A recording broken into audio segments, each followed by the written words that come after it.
Perhatikan. Alhamdu sifatnya mubtada, hukumnya disegerakan.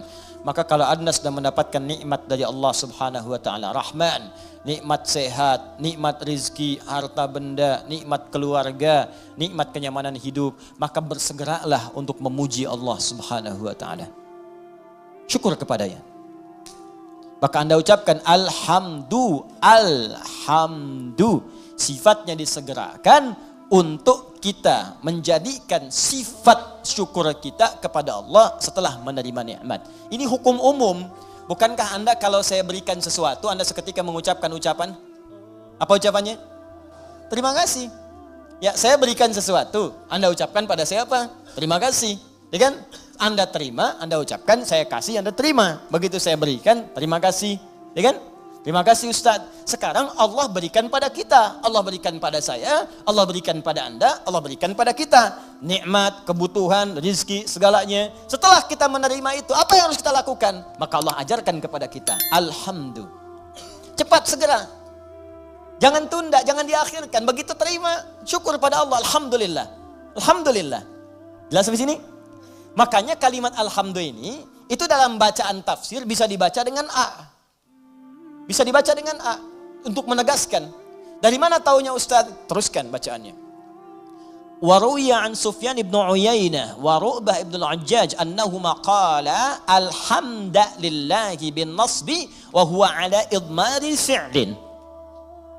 Sufyan ibn Uyainah kemudian juga Ru'bah bin al-Hajjaj, keduanya ahli tentunya dalam bidang qiraat, ya, keduanya menyampaikan riwayat bacaan dengan fathah, tapi riwayat ini untuk tafsir. Ingat, bukan untuk bacaan dalam salat. Boleh dibaca dengan fathah, tapi bukan dalam salat. Ingat, dalam tafsir untuk menegaskan perintah segera bersyukur kepada Allah ketika menerima nikmat. Kenapa dibaca alhamdulillah? Untuk menunjukkan kalimat perintah sebelumnya yang ditiadakan untuk memudahkan bacaan kita.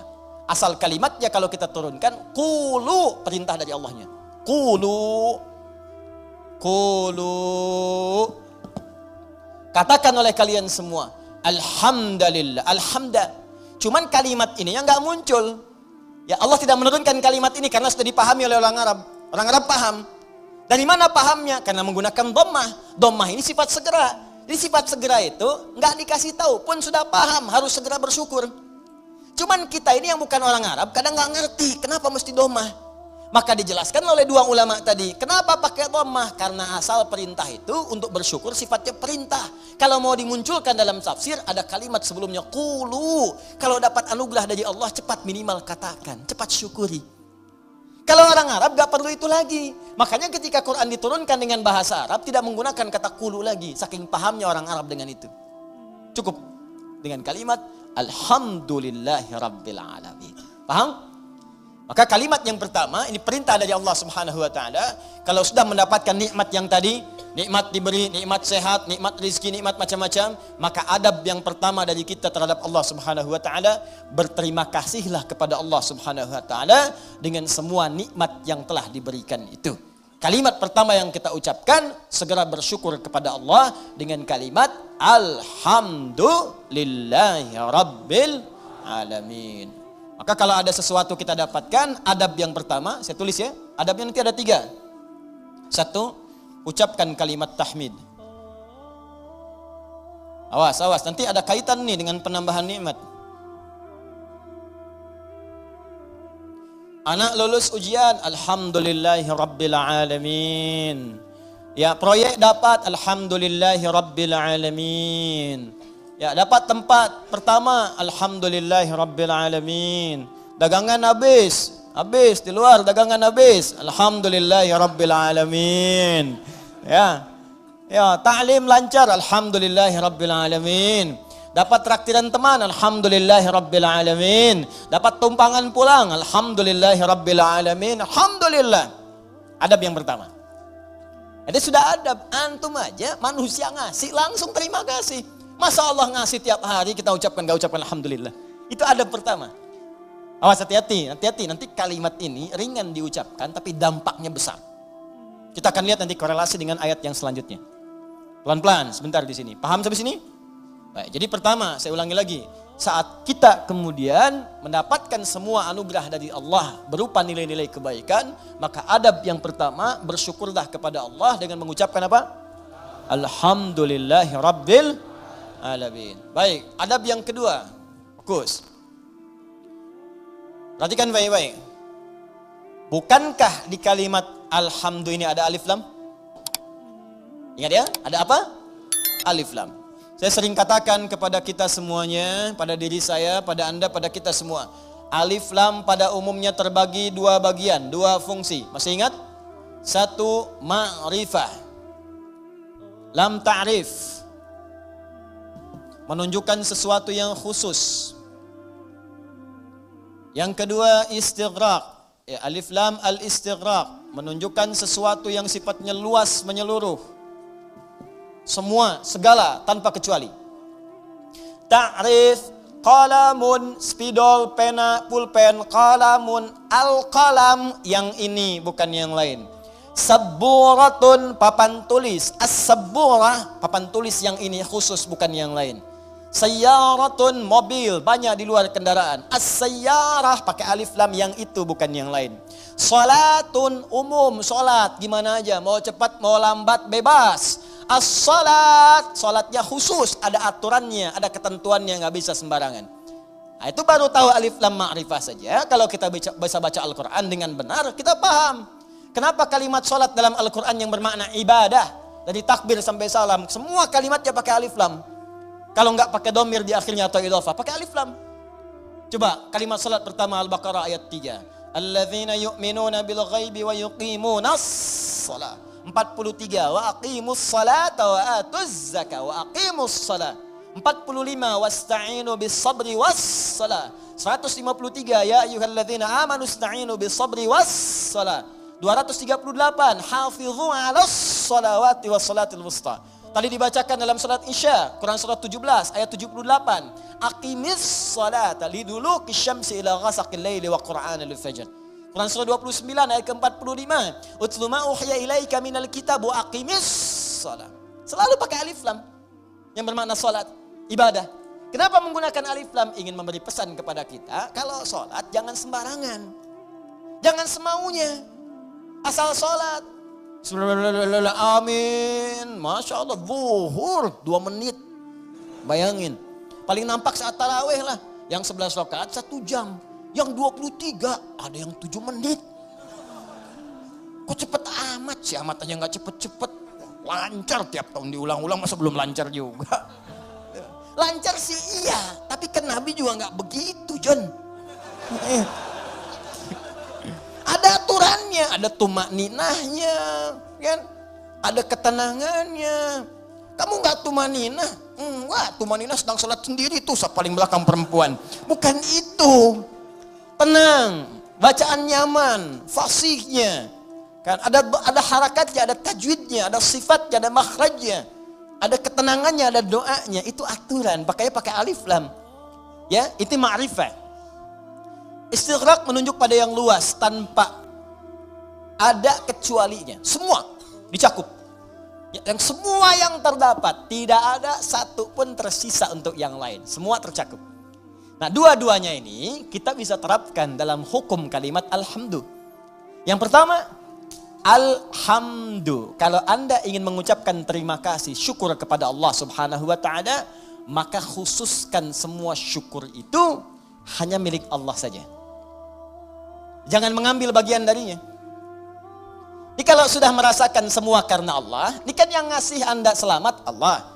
Yang ngasih anak Anda lulus bisa hafal Quran itu Allah. Yang bisa menjadikan Anda sukses dalam pekerjaan Allah. Kalau nggak berkehendak nggak bisa. Anda kerja sampai bertahun-tahun, sampai banting tulang, banting kepala, banting kaki, banting apapun, semua dibanting. Kalau Allah nggak berkehendak nggak akan jadi. Dan kita sadar karena Allah. Maka dari itu ketika kita mendapatkan adab pertamanya, bersyukur terima kasih pada Allah. Khususkan pada Allah. Jangan ngambil bagian dari situ. Karena kita meyakini apa yang kita dapatkan semua sumbernya dari Allah. Paham? Makanya jangan melibatkan diri kita, ini adab keduanya. Jangan melibatkan diri kita saat kita ingin bersyukur dan mengucapkan terima kasih kepada Allah atas nikmat yang diterima. Contoh, Coba deh ibu atau antum, ikhwan ya, sering kemudian mengantar anak, ujiannya bagus, hafal Al-Quran, bagus. Pernah sering ada yang berucap begini, Masya Allah ukhti, luar biasa ya anaknya bisa hafal Quran. Ya Allah akhi, Masya Allah luar biasa, nilai antum sempurna. Akhi Masya Allah pekerjaan antum luar biasa bagus, beda dengan yang lain-lain sebelumnya. Pernah ada orang kadang memuji seperti itu? Nah saat muncul kalimat itu sadari, ini titipan dari Allah. Barangkali ada yang belum kita syukuri. Kita belum sempat terima kasih nih sama Allah nih. Atau diuji, sadar nggak bahwa itu tuh pemberian Allah. Kalau Allah berkehendak bukan anak kita yang hafal, anak orang lain. Cuma dititipkan pada anak kita untuk menguji apakah kita ini mampu nggak bersyukur kepada Allah. Mampu nggak menyerahkan urusan kita kepada Allah. Sadar nggak bahwa Allah yang kasih. Makanya orang tua yang baik ketika mendapati anaknya hafal Al-Quran misal, juara pertama di sekolahnya. Dipuji oleh orang lain, gurunya bahkan mengatakan, ibu Masya Allah anaknya luar biasa, pintar, cepat pahamnya. Alhamdulillahirrabbilalamin. Ini semua karena Allah subhanahu wa ta'ala. Adab pertama. Tapi kalau sudah mengucapkan itu, hukum alif lam ma'rifah berlaku. Khususkan hanya pada Allah, kita jangan ngambil bagian dari situ. Kalau ngambil bagiannya, maka berkurang sifat pujiannya. Ibu Masya Allah anaknya luar biasa bu, cepet pahamnya. Hafalan Qurannya sempurna. Yang lain 2 tahun, dia 2 bulan dah hafal. Masya Allah. Alhamdulillahirrabbilalamin. Semua karena Allah subhanahu wa ta'ala.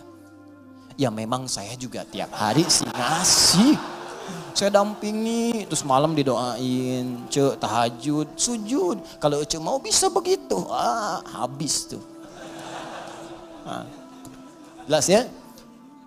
Jadi jangan ambil bagian dari situ.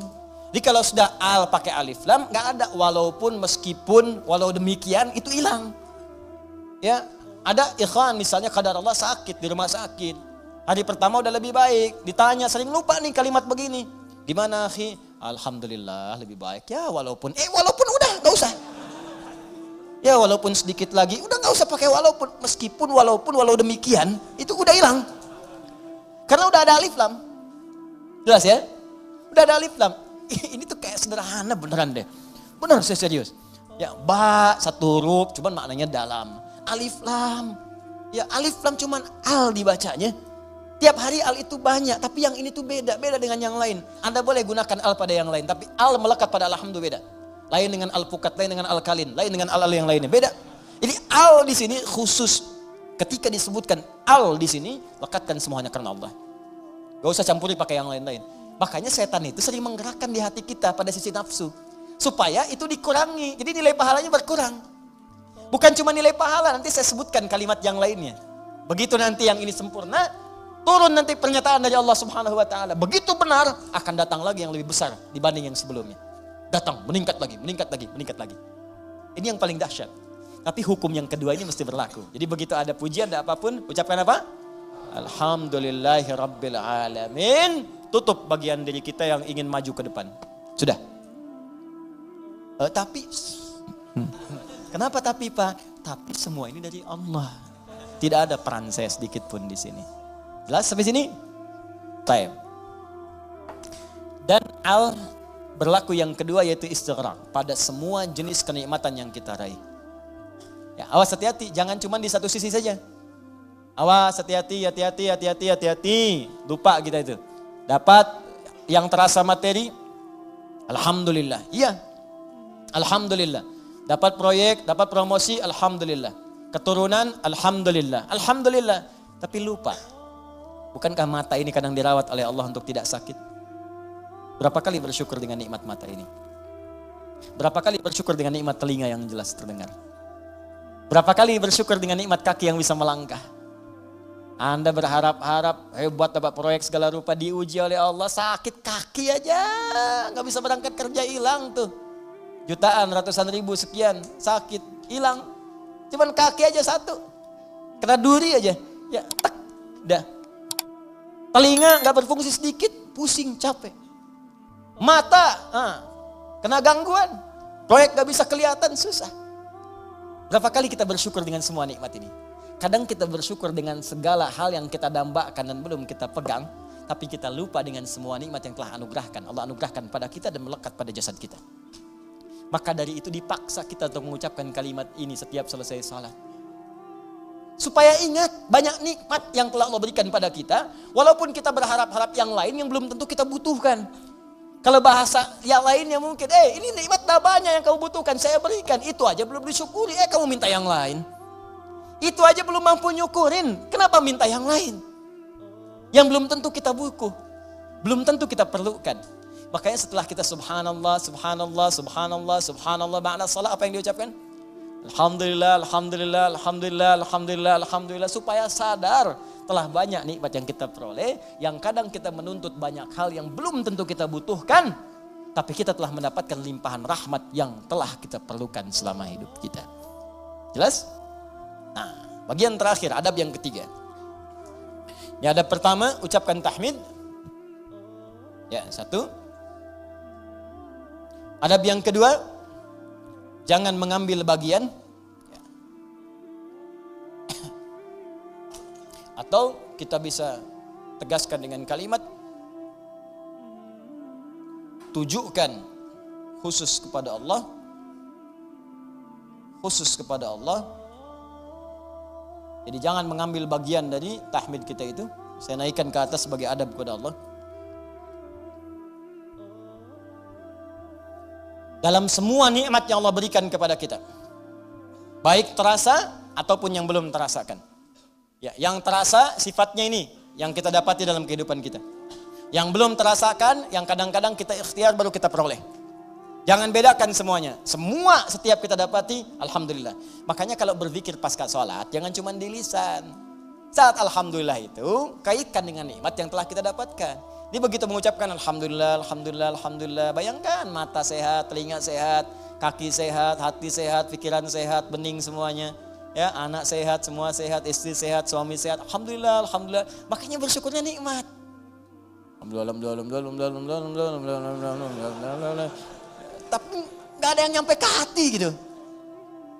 Gak ada yang nyampe. Coba dia ucapkan pelan-pelan. Alhamdulillah, alhamdulillah, alhamdulillah. Rasakan. Itu tenang ke hatinya itu. Enak gitu. Zikir yang terasa itu nikmat ke hatinya. Dan ada ketenangan dalam jiwa kita. Ada getaran. Ada getaran tersendiri. Enak rasanya itu. Ada sentuhan ke hati kita. Ya, sentuhlah ia tepat di hatimu. Maka ia akan jadi milikmu untuk selamanya. Ya, sentuh. Maka bacakan zikirmu dengan bahasa hatimu. Sehingga terjadi koneksi antara hati dengan lisanmu. Catat dulu. Mana dulu. Bacakan. Alhamdulillah, alhamdulillah, alhamdulillah. Tenang. Ala bidzikrillahi tatma'innul. Yakinlah kalau zikirmu benar kepada Allah, hatimu akan tenang. Ala itu harful ikhbar wa taukid, menyampaikan sekaligus menekankan. Jadi kalau zikirnya hati belum tenang, berarti ada yang enggak benar zikirnya, ada yang belum tepat. Paham ya? Nah, itu dhammah banyak terkumpul. Banyak. Semua segalanya milik Allah, ya semua punya Allah itu banyak. Jadi semua aktivitas kita yang kita dapatkan nikmatnya itu semua punya Allah. Banyak punya Allah, nggak berkurang. Banyak. Banyak, banyak, banyak. Nah yang terakhir, ingat baik-baik, kalimat alhamdulillah itu mengandung makna syukur. Syukur. Ya, kalau manusia berterima kasih, kalau kepada Allah kita bersyukur. Baik. Apa artinya syukur? Ya, syukur itu kalau mau dicatat boleh, kalau mau didengar, dihafalkan atau disimak kembali pun tidak ada masalah, yang penting paham. Paham maksudnya. Syukur itu ungkapan rasa terima kasih, ungkapan rasa terima kasih dan bahagia, ungkapan rasa terima kasih dan bahagia atas nikmat yang diperoleh, atas nikmat yang diperoleh dengan cara menggunakan nikmat itu sesuai dengan ketentuan yang telah Allah tetapkan. Sesuai dengan ketentuan yang telah Allah tetapkan. Sesuai dengan ketentuan yang telah Allah tetapkan. Sudah? Baik. Ungkapan terima kasih atau bahagia dan bahagia atas nikmat yang diperoleh dengan cara menggunakan nikmat itu sesuai dengan ketentuan yang telah Allah tetapkan. Baik.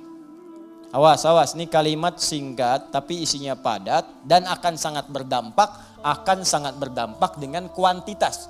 Ya, peningkatan nikmat setelahnya yang akan kita peroleh dari Allah Subhanahu wa taala. Kalau syukurnya benar, maka nanti limpahan nikmat berikutnya akan semakin bertambah. Perhatikan baik-baik. Awas, ini bagian ketiga ini yang sering gagal. Di syukur ini, adab pertamanya alhamdulillah, betul. Begitu menerima, alhamdulillah. Adab keduanya, tujukan semua karena Allah. Tapi di adab yang ketiga, ini yang paling penting dan tidak sedikit orang gagal di sini. Jangan cukupkan syukur pada kalimat alhamdulillah. Tapi optimalkan nikmat yang diraih itu sesuai fungsinya yang telah Allah tetapkan. Misal, Allah kasih pada kita nikmat sehat di mata, melihat jelas. Kita bisa bedakan objek, ini laki-laki, ini perempuan. Ini peci putih, ini peci yang hijau. Ini peci biru, ini peci yang hitam. Bahkan yang paling nikmat, paling besar, kita bisa membedakan nikmat hak dan batil. Nikmat halal dan haram. Ini halal, itu haram. Baik, ini hak, ini batil. Jujur itu hak, dusta itu batil. Mencari dengan yang benar itu hak, korupsi itu haram, batil. Itu nikmat luar biasa. Ini tayangan yang hak, ini yang batil. Baik, ketika kita dapatkan semua nikmat itu, maka syukuri. Maka cara mensyukurinya, tempatkan, gunakan mata ini, nikmat mata, untuk melihat sesuai dengan apa yang telah Allah tetapkan. Apa fungsi mata yang telah Allah tetapkan? Bukan sekedar melihat. Saya sering katakan, saya sering sampaikan, dalam Al-Quran, fungsi mata itu bukan sekedar melihat. Untuk manusia diikat dengan kalimat, melihat yang baik-baik. Bahkan tegas kalimat Qurannya, palingkan ketika yang dilihat itu tidak baik menurut Allah. Ini nggak baik nih, palingkan. Di mana ditemukannya? Di Quran surah ke-24, An-Nur. Ayat berapa Ustaz? Ayat 30 untuk laki-laki. Apakah perempuan ikut? Ikut, bahkan harus. Ayat 31-nya perempuan. Bahkan iman kita dipertaruhkan di situ. Qul lil mu'minina yaghuddu min absarihim. Katakan pada pria-pria yang masih merasa punya iman, kalau nggak punya iman, ya nggak masalah. Karena imannya nggak ada, maka nggak ada rem dalam dirinya. Karena iman nggak ada, maka nggak ada petunjuk pada hatinya. Di hati itu ada iman. Kata Allah, kalau hatinya ada iman, maka iman itu akan merambat ke seluruh anggota tubuhnya. Saat dia naik ke mata, yaghuddu min absarihim, maka imannya akan menunjukkan apa yang harus dilihat oleh matanya. Ketika yang dilihat itu tidak benar menurut imannya, maka dia akan palingkan dari pandangan itu. Nah, jadi kalau ingin mensyukuri nikmat mata, pakai mata ini untuk melihat yang benar-benar. Yang baik-baik menurut Allah. Itu tandanya kita bersyukur dengan nikmat. Dan tanda yang kedua, iman kita masih ada. Masih kuat. Jadi kalau kita mengatakan alhamdulillah nikmat mata. Tapi mata dipakai pada yang tidak benar. Itu bukan syukur namanya. Apalagi pas diucapkan, pas dilihat yang gak benar. Gambar apa ini? Ini nih, gak benar nih gambar nih. Alhamdulillah. Nah, alhamdulillah, pandangan pertama, selanjutnya kan gak boleh. Kalimatul haq, yuradu bihal batil. Ya, kalimatnya benar, cuma ditempatkan di tempat yang salah. Paham? Nah, jadi coba cek deh. Katanya alhamdulillah, tapi mata masih dipakai pada yang tidak baik. Berapa kali Anda melihat gambar yang tidak tepat saat membuka status? Saat mengupdate status? Saat melihat browsing, searching, berita di internet. Saat membuka handphone, berapa kali iklan tampil. Kemudian mata kita bisa mengelak dengan cepat. Pindahkan pandangan. Itu baru satu. Belum telinga. Nikmat telinga, gunakan telinga sesuai dengan fungsi yang telah Allah tetapkan. Kata Allah, jangan dengar yang tidak baik. Ya ayyuhalladzina amanu, hai orang-orang masih merasa punya iman. La yaghtab ba'dukum ba'dha, jangan dengarkan gibah. Jangan bergibah, jangan dengarkan gibah. Jangan bikin acara gibah, jangan jadi pelaku gibah. Sekarang dikemas jadi acara TV. Itu yang repot, gibah. Ya, bikin situ tulisan. Memang kadang-kadang gini, kalau maksiat itu jangan dikemas-kemas. Semakin dikemas kelihatannya semakin bagus. Dijualnya jadi menarik. Bikin aja title yang langsung tunjukkan pada tingkat maksiatnya. Ya. Jadi kalau ada tayangan-tayangan gosip, langsung antum sebarkan berita, tayangan gibah. Gitu aja. Sebarin tuh ke yang lain, share. Tayangan gibah, terus turunkan ayat Quran di bawahnya. Khusus bagi orang Islam saja supaya nggak jadi tersangka nanti. Gampang. Udah. Paham ya? Nah, ini gitu aja, nanti hilang sendiri. Ya, jadi dan jangan jadi pelakunya, katanya muslim tapi jadi pelaku gibah. Aneh. Jelas ya, iman kita dipertaruhkan di situ. Tuh, itu baru mata ke telinga, belum ke lisan. Ya lisan pakai untuk apa? Bicara yang benar. Makanya Nabi itu mengikat dua saja. Maaf, man kana yu'minu, iman lagi tuh. Man kana yu'minu billahi wal yaumil akhir falyaqul khairan aw liyasmut. Siapa yang masih merasa beriman pada Allah dan hari akhir. Kenapa ada hari akhir? Menunjukkan hisab. Dihisab. Wafat dihisab. Itu penegas tuh. Jadi kalau melanggar ketentuan ini, maaf berarti iman bermasalah. Yang kedua merasa ringan saat dihisab. Falyakul khairan, katakan yang baik-baik. Jadi kalau masih punya iman, yang enggak baik itu enggak akan dikatakan. Apa yang enggak baik? Banyak, dusta. Wailul lil mukadzibin, celaka para pendusta. Dusta itu enggak baik. Kalau dusta akan celaka. Gibah, ya celaan, makian, perselisihan, enggak baik. Makanya kalau Anda rajin ikut taklim tapi rajin berselisih, ada yang aneh tuh. Aneh. Katanya taklim, katanya mendekat pada Al-Quran, katanya ingin praktekkan Al-Quran, tapi melanggar isi Quran, aneh. Aneh. Anda belajar di mana? Quran mana yang Anda praktekkan? Mana iman Anda? Taklim itu menguatkan iman, bukan melanggar iman. Itu poinnya. Jadi kalau Anda dekat dengan Allah, itu semua tubuh kita akan dijaga. Lurus pada nilai-nilai kemuliaan. Jelas sampai sini? Itu teman-teman, itu baru tubuh kita. Belum yang lain. Ini saya tanya pada Anda. Ya, mulai dari pakaian, alas kaki, rumah, ya, kendaraan. Pertanyaan saya, berapa nikmat yang telah kita peroleh, yang telah kita gunakan sesuai fungsi yang telah Allah tetapkan kepada kita. Makanya pelajari dulu sebelum meminta kepada Allah. Ya Allah, berikan aku anugerah rumah. Apa fungsi rumah menurut Allah dan Rasulnya? Turunkan.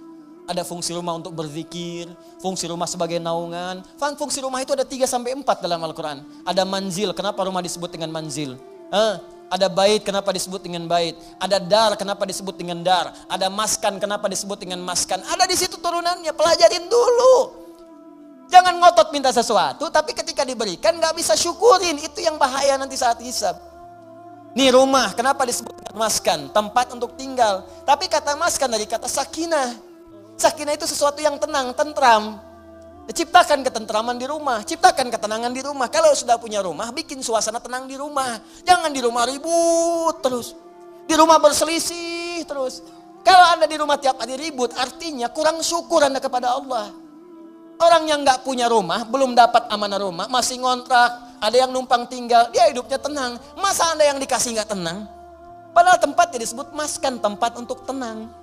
Ustadz, kenapa saya nggak tenang? Karena Anda nggak belajar turunan dari maskan. Maskan itu sifatnya sakinah. Sakinah itu dibawa ke rumah tangga. Ayatnya Quran 30, surah 30 ayat 21. Pelajari ayatnya. Di situ ada sakinah. Sakinah dapat, mawadah turun. Mawadah turun, rahmat dapat. Di situ disingkat sakinah, mawadah, rahmah. Disingkat jadi samara. Dibawa ke dapur jadi sambara. Itu. Ini kan pernikahan seperti sayembara, tebak-tebakan. Anda mendapatkan samara, tapi Anda tidak menggali hikmahnya, bagaimana bisa meraihnya?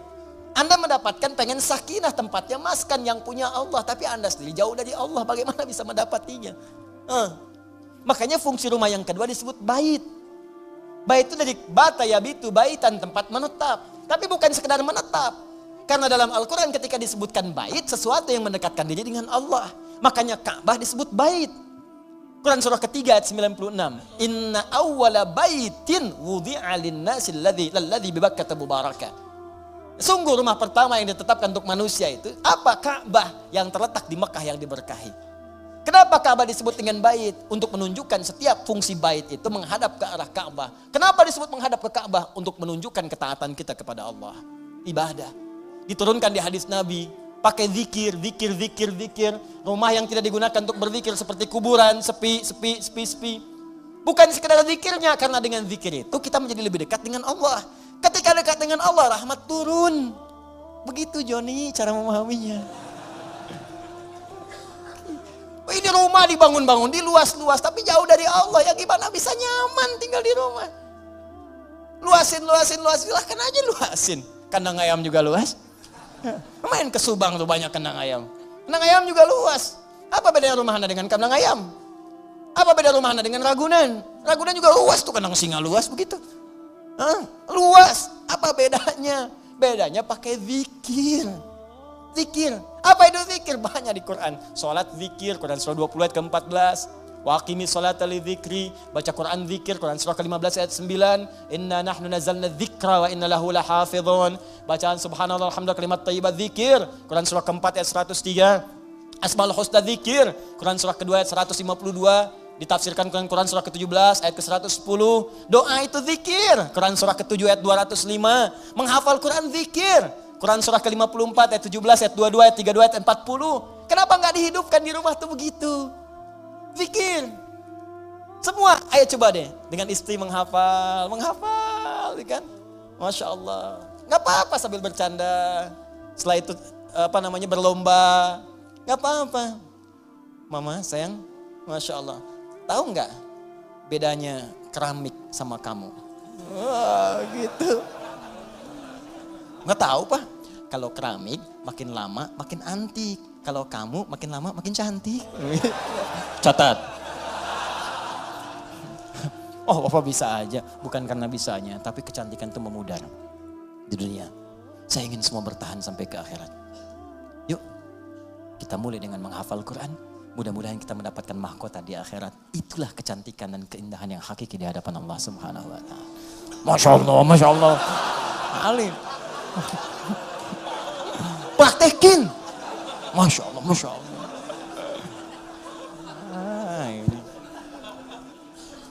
Paham? Dibikin status.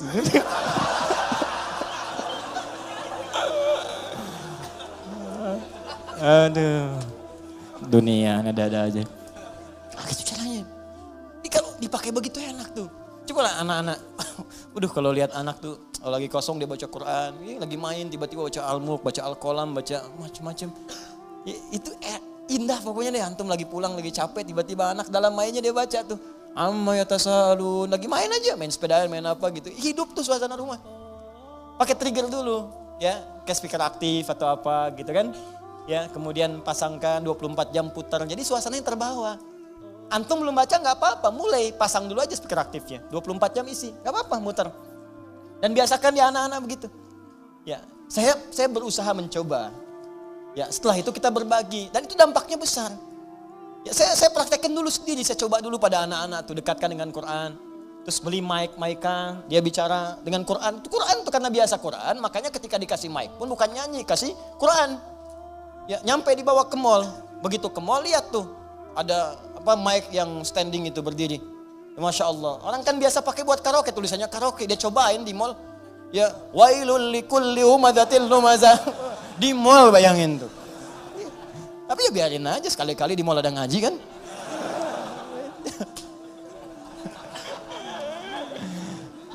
Tapi ya begitu gitu. Itulah nikmat, itulah syukur. Syukur itu butuh realisasi, bukan cuma ucapan. Alhamdulillah rumah kita besar, syukur aja silakan undang bagi dengan tetangga, alhamdulillah. Tapi buktikan jangan setelah undang tetangga segala rupa, lupa lagi dengan Allah.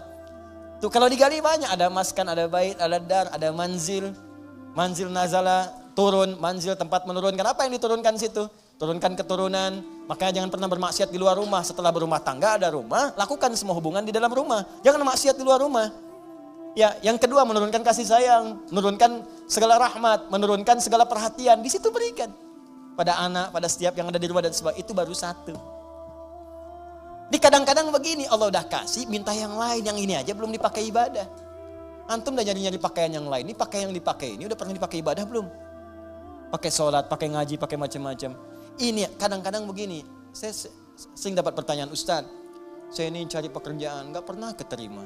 Saya bilang, sini mas, baju ada? Ada. Makan tiap hari ada? Alhamdulillah. Kendaraan ada? Sepeda Ustaz punya? Alhamdulillah. Baik. Rumah ada? Ada Ustaz, Alhamdulillah. Sudah berapa banyak yang dipakai ibadah? Sepeda sudah mengantarkan Anda pada sholat? Kadang-kadang Ustaz. Baju udah semua dipakai ibadah? Ya belum semua Ustaz. Itu Anda itu begitu. Itu kan semua titipan. Setiap titipan akan ditanya. Semua orang yang dititipkan itu gak pengen banyak. Gak ada orang titipin pengen banyak. Pengennya sedikit supaya gampang dikembalikan. Atau saat ditanya menjadi lebih mudah menjawabnya. Nah sekarang Anda aja yang dikasih oleh Allah saja titipan belum digunakan pada yang benar. Bagaimana bisa meminta yang lain? Barangkali bukan Allah belum mau ngasih, tapi Allah menginginkan Anda maksimalkan dulu nikmat yang ini. Kalau sudah semua maksimal, jangankan Anda minta, belum minta pun Allah bisa kirimkan yang lain. Itu poinnya. Mudah bagi Allah. Karena Allah mampu menguasai semua alam. Jangankan pengen pekerjaan, semua alam pengen dikasihkan. Jangankan menguasai, merawat semuanya, memberikan semuanya, ngasih, memberikan, merawat, mencukupkan, semua diberikan. Sifat yang memberikan, merawat, memenuhi semuanya tanpa kecuali dalam bahasa Arab disebut dengan rububiyah. Yang memilikinya disebut dengan Rabb. Karena itu kata Rabb secara tunggal, kalau tidak dilekatkan dengan kalimat lain, itu artinya nggak boleh diberikan kecuali hanya pada Allah saja. Rabb. Awas hati-hati, Rabb. Gak boleh manusia diberi nama dengan Rabb. Rabb, kecuali disambung dengan yang lain. Robbie Williams, misalkan. Nah, atau misalnya Muhammad Rabbi, ya. Kalau bersambung dengan yang lain boleh. Boleh. Ya, di kisah Nabi Yusuf Quran surah 12 ayat ke-42. Ya. Wa qala lilladzi dhanna annahu najin minhuma udhkurni 'inda rabbik. Bukan Allah di situ. Ya, ketika Yusuf alaihissalam berkata kepada satu di antara dua orang yang ditakwilkan mimpinya, dan dia duga dia akan berhasil keluar dari situ selamat. Ya selamat. Maka dia katakan berikan pesan kepada orang ini. Ya napi yang akan lolos ini selamat ini. Kata Nabi Yusuf alaihissalam. Nanti sebutkan kisah saya kepada rajamu. Ya Rabb di situnya. Tapi ada kaf di situ. Rabbik bukan Rabb sendiri. Ditunjukkan kepada raja. Jelas sampai sini? Baik itu boleh. Gak ada masalah. Nah tapi ingat sifat Rabb. Kalaupun dilekatkan dengan kalimat lain, itu tidak hanya menunjuk pada aspek kepemimpinan, tapi ada perawatan dan maslahat di dalamnya. Yuk kita baca sedikit tafsirnya. War-rabbu huwal malikul mutassarrif wa yutlaqu fil lughati ala as-sayyid wa ala al-mutassarrif lil islah wa kullu dhalika sahihun fi haqqillah ta'ala. Kata Rabb itu hanya milik Allah Subhanahu wa taala. Bermakna malik yang memiliki segalanya. Mutasarrif yang berkehendak untuk menggunakan pada apapun yang dikehendakinya pada semua yang dimilikinya. Terserah Allah. Terserah Allah. Nih, maaf ya. Maaf sekali lagi, maaf. Ini tangan punya siapa? Ya Allah. Nah, mata punya siapa? Ya Allah. Telinga punya siapa? Nah, karena punya Allah, terserah Allah, ya Allah yang punya. Iya kan? Sekarang yang punya nitipin ke kita supaya kita pakai. Makanya kita katakan inna lillah, kita itu punya Allah. Inna lillahi, kita semua punya Allah. Wa inna ilaihi raji'un. Karena kita punya Allah, besok lusa kita pulang kepada Allah. Karena kita punya Allah, mata punya Allah, telinga punya Allah, tangan punya Allah, terserah Allah. Maka Allah bikin aturan. Karena kamu punya saya yang ciptakan. Nih cara menggunakan semua jasad dalam tubuhmu. Pakai sesuai petunjuk pemiliknya. Tangan gunakan begini, mata gunakan begini. Makanya kalau tangan dipakai maksiat, Allah marah yang punya. Wasariqu wasariqatu faqtu aydiyahuma, kata Allah, tangan saya kan suruh gunakan yang baik, kenapa dipakai mencuri? Daripada pakai mencuri potong aja tangannya. Yang punya marah.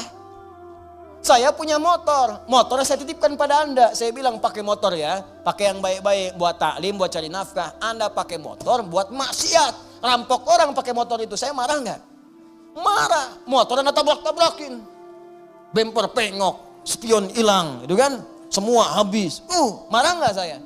Marah. Ini tubuh kita punya Allah, dipakai maksiat, ya wajar Allah marah. Perangkat hidup punya Allah, dipakai maksiat, wajar Allah marah. Malikul mutasarrif. Makanya kata yang memiliki dan mengatur semuanya sesuai dengan kehendaknya itu Rabb namanya. Kalau kalimat itu diambil untuk sifat keteladanan kepada makhluk misal manusia, maka tambahkan kalimat lain. Rabbul bait yang merawat rumah. Ya, Rabbud daulah yang merawat pemerintahan. Kenapa disebut Rabb? Supaya dengan perawatan itu memberikan maslahat. Makanya para pemimpin baik di rumah tangga ataupun aspek yang lebih luas lagi, kalau dia memimpin tapi tidak mengarahkan pada yang lebih baik, besar pertanggungjawabannya di hadapan Allah Subhanahu wa taala. Tinggi itu. Awas hati-hati. Hati-hati. Dan itu berat di hadapan Allah Subhanahu wa taala. Nah, kita tutup kalimatnya Alhamdulillahi Rabbil Alamin. Kata Allah, kenapa menggunakan kata Rabb? Rabb itu sifat memberi tanpa batas, sifat merawat dengan sempurna. kalau engkau bersyukur kepadaku, menggunakan semua nikmat yang telah aku berikan sesuai dengan perintahku dan fungsinya, maka aku akan tambahkan lagi bagi kalian. Tambahkan lagi. Dan aku akan rawat kalian beserta nikmat-nikmat itu, sehingga semua nikmat terpakai dalam hidup kalian. Itu yang disebut dengan berkah. Dapat gaji 100 ribu, semuanya tergunakan dalam manfaat. Kan ada orang dapat 1 miliar sebulan, tapi nggak ada manfaatnya, habis. 100 juta 3 hari habis. 200 juta sepekan habis, tapi manfaatnya nggak kerasa. Aduh, kadang-kadang kasihan. Kasihan banget. Dapat gaji 100 juta, sepekan habis. Pakai nonton burung, pakai nonton kuda doang. Kuda lewat tuh, bayar 20 juta, cuma lihat kuda doang.